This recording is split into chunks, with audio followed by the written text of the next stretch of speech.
On a eu beaucoup de rapports dans les derniers jours sur le prix des maisons. Et ce matin, c'était un peu compliqué. Si vous lisiez la presse, ça baisse. Si on lisait Le Devoir, ça monte. D'essayer de comprendre ce qui se passe. Il y a un rapport de Royal Lepage, donc, sur le troisième trimestre. Au Canada, les ventes immobilières augmentent, pas les prix. Ça, c'est au Canada. Au Québec, un peu différent. On a eu un autre rapport de l'Association des courtiers immobiliers. Là aussi, on parle d'un essoufflement. Là. Et peut-être qu'on... Regardez ça, c'est un acheteur. Là. Peut-être le premier bon titre depuis très longtemps. Donc, on a ça. Pour les locataires aussi, on a eu des chiffres dans les derniers temps. Hey, c'est rare qu'on est content de voir du rouge puis une flèche en bas, mais pour les logements, c'est le cas. Montréal, baisse importante. Si on regarde les prix pour l'achat d'une maison dans les rapports qu'on avait sur Royal Lepage, unifamilial, quand même en hausse de façon importante. Là, on est dans le Grand Montréal. Si on avait pris le centre de Montréal, on aurait doublé ça à peu près. On est à 1,2 million et quelques, 1,2 million, copropriété avec un condo. C'est à peu près un demi-million quand même pour le Grand Montréal. Ça inclut la Rive-Sud, ça inclut Laval et autres. Pour le logement, je vous le disais, par contre, au Québec, on peut prendre un petit peu notre souffle parce que ça baisse. En même temps, c'est quand même très cher. Là. La moyenne à peu près à 2 000 pour un studio, 0 chambre, on est à 1 400, imaginez. Là. C'est énorme sur un budget, alors qu'à l'époque, c'était 400. Tu as rajouté 1 000 en quelques années à peine. Puis là, tu arrives avec un 3 chambres. Pour une famille de 2 à 2 600 par mois, c'est très cher. Francis Gosselin est avec nous. C'est un peu la question du jour. Qu'est-ce qui se passe? Salut, Francis. Salut. Ces chiffres-là sont quand même renversants de voir à quel point on est monté haut et vite. Ça se calme, mais ça se calme tellement haut que même si ça baissait d'1 %, on est quand même pris à la gorge avec le logement. Absolument. En même temps, ça se calme, tu l'as dit. Puis quand il y a des bonnes nouvelles dans ce marché-là qu'on vit depuis plusieurs années, ça fait un peu de bien quand même. Puis les gens qui sont dans le marché locatif actuellement vont le ressentir, là, cette baisse-là ou cet apaisement-là du marché. Puis veut pas, oui, une baisse même de 1 1,5 % avec une augmentation peut-être des salaires de 2, 3, 4 mais ça libère quelques dizaines de dollars dans le budget à la fin du mois. Puis ça, évidemment, il faut le prendre. Quand on réfléchit le logement, comme économiste, il faut regarder ça sur le temps long. Fait que là, c'est sûr que ces chiffres-là, ça surprend. Mais comme je dis, ceux qui sont dans le marché ne vont pas tomber en bas de leur chaise. Ces prix-là, ils étaient à peu près les mêmes l'année passée. Puis la bonne nouvelle, c'est qu'ils vont être à peu près les mêmes l'an prochain également. Puis avec, comme je le dis, sur trame de fond, une légère augmentation des salaires, tranquillement, pas vite, ça libère un petit peu, ça dégage un petit peu de marge de manœuvre. Puis, mettons, pour qu'il arrive une baisse, là, c'est la question que tout le monde nous pose. À quel point est-ce qu'on va en voir une vraie grosse baisse? Tu sais, le logement, je peux comprendre, il y a beaucoup de logements neufs, on a beaucoup construit, même si on disait qu'il manquait d'offres. En même temps, on construit des choses qui sont peut-être inabordables. Est-ce que le prix des maisons va baisser? Le prix d'achat pour les acheteurs pourrait vraiment baisser dans le contexte actuel? C'est là où on est vraiment face à deux marchés très différents. Puis les chiffres que tu as montrés sont évidents. D'un côté, on a effectivement une baisse des prix locatifs. Pourquoi? Tu l'as dit, on a construit beaucoup de tours à condos dans les dernières années. Puis le marché immobilier, surtout dans le logement neuf, opère toujours avec un long décalage. Hein? La mise en chantier, là, c'est quand on coule la dalle là, dans une grande tour. Il est loin là, d'avoir des gens qui habitent là-dedans. Ça peut prendre 18 mois, 2 ans, des fois jusqu'à 3 ans avant que ça soit pleinement rempli.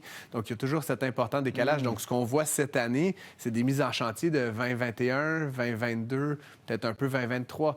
Donc, ce qu'il faut regarder, c'est ce qui s'en vient. Puis, malheureusement, les nouvelles ne sont pas très bonnes. Les 2 dernières années, ça a été des années un peu de vache-maigre dans les mises en chantier dans le locatif. Donc, on peut espérer au mieux une stabilité. Ah ouais? Dans le domaine de l'unifamilial ou de la propriété foncière, là, c'est un peu plus compliqué parce que là, on n'en voit pas de mise en chantier ou presque, certainement pas au même niveau que la demande. Puis c'est un peu le paradoxe qu'on vit au Québec. T'sais, on veut faire de la densification, on veut que les gens habitent dans les villes, puis on peut pas être contre la tarte aux pommes, mais ce que le marché nous dit, ce que les gens veulent, c'est des maisons unifamiliales avec des terrains. Du terrain, un driveway, une piscine, d'être capable d'avoir la paix. Québécois, on pourrait dire. Puis ça, on en fait très, très peu. Fait que c'est sûr que s'il y a quelques unifamiliales qui se vendent puis que tu as une foule de gens qui les veulent, ça fait quoi? Ça a tendance à créer une pression à la hausse. Puis c'est pour ça qu'on a vu à Montréal, mais surtout à Québec, encore une fois, des augmentations de 5, 6, à Québec de 12 de la valeur des unifamiliales parce que c'est le type de bien immobilier que les gens veulent le plus. Puis c'est malheureusement celui qu'on se construit très peu actuellement. Puis j'ai hâte de voir, est-ce qu'on va encore parler de crise du logement ou on va parler de crise d'abordabilité? Parce que ce que je vois, c'est peut-être qu'il en existe du logement. on n'est juste pas capable de vivre dedans tellement il est cher. Tu sais, c'est que là, on va avoir un autre, je sais pas moi, une autre façon de parler du logement. Oui, c'est pour ça que, comme je le dis, il faut avoir une perspective de long terme. Si vraiment il y a de nombreux logements, même si c'est des logements très chers, mais s'il y a de nombreux logements qui sont inoccupés, puis c'est ce qu'on voit à Toronto puis à Vancouver, soit dit en passant, une réalité totalement différente de ça baisse beaucoup plus. Ça baisse, mais là. de 5-6 les prix. Pourquoi? Parce qu'on a construit d'immenses tours au centre-ville. Moins d'immigration aussi. Il y a moins d'immigration, mais aussi on a surconstruit, puis on a construit des résidences de luxe. Mais coudonc, c'est vide. Fait que là, on baisse les prix, on baisse les prix. Il y a certains gens qui déménagent là, ça crée de la vacuité dans d'autres segments. Et donc, ça fait baisser les prix de l'ensemble du parc locatif. C'est pas la même situation exactement qu'à Montréal. Mais pour les gens de Toronto, c'est une bonne nouvelle parce qu'on se plaint au Québec, mais je sais pas si tu as vu le prix au pied carré là, pour des 2-3 chambres à Toronto, c'est 50 plus cher qu'à Montréal. Et donc, c'était pour eux un répit qui est vraiment bienvenu. Non, des fois, nous, on regarde. Il faut juste pas regarder le reste du pays parce que c'est vrai que c'est... Le taux directeur, demain, c'est une grosse journée. Là. Peut-être pas au Canada, peut-être plus aux États-Unis. On attend une décision de la Fed qui pourrait baisser son taux directeur, qui pourrait nous surprendre en le faisant pas non plus. Ici, on est plus conservateur. Ça risque de pas bouger, mettons. C'est ce que je comprends. Faut dire... ça, c'est Canada. Je vais parler comme un économiste. Plus on se rapproche de zéro, moins il y a de place pour baisser. Fait que c'est sûr que là, au Canada, on est déjà à 2,25. On se rapproche quand même d'un taux neutre, d'un taux faible. Fait qu'il y a moins d'appétit. Puis, l'économie va pas super bien, mais on craint toujours de relancer la machine inflationniste au Canada. Les baisses qu'on a eues dans les 2 dernières décisions ont donné un petit peu plus de répit aux familles, aux consommateurs, aux entreprises. Taux de chômage qui baisse. Taux de chômage tranquillement qui baisse. Beaucoup d'emplois à temps partiel, mais bon, j'ai pas une heure pour en parler. Mais donc, on pense qu'il va y avoir stabilité de ce taux-là. Aux États-Unis, la situation est très différente. Le taux est entre 4,25 et 4,5, là, grosso modo. Et là, on s'attend à une baisse du taux. Faut rappeler toujours que M. Trump continue de mettre énormément de pression sur les gouverneurs des banques qui constituent le comité là, autour de la Fed. Donc, selon toute vraisemblance, il va y avoir une baisse du taux. Est-ce que ce sera un quart de point ou un demi-point? Bon, plusieurs disent que ce serait un autre quart de point. Et là, ce qu'il va falloir surveiller demain dans le discours de la Fed, dans ce que Jerome Powell va annoncer, c'est est-ce qu'il adopte un ton qui signale la fin de ce cycle? Est-ce que c'est le premier d'un cycle ou c'est la fin du cycle? Exactement. Et là, les marchés vont capoter. Dans un sens ou dans l'autre, parce qu'actuellement, il y a une grosse partie de la montée des marchés qui anticipe la baisse de demain. Donc, on se dit, l'argent va être plus facile à emprunter, moins coûteux. Je vais anticiper la chose, emprunter puis acheter des actions. Si M. Powell dit c'est la fin de la récréation, bien, le marché pourrait un peu reculer. À l'inverse, s'il annonce que ça va se poursuivre, si son ton est plutôt conciliant, optimiste, bien là, il y aurait des investisseurs qui pourraient effectivement se relancer puis les marchés boursiers vont repartir à la hausse.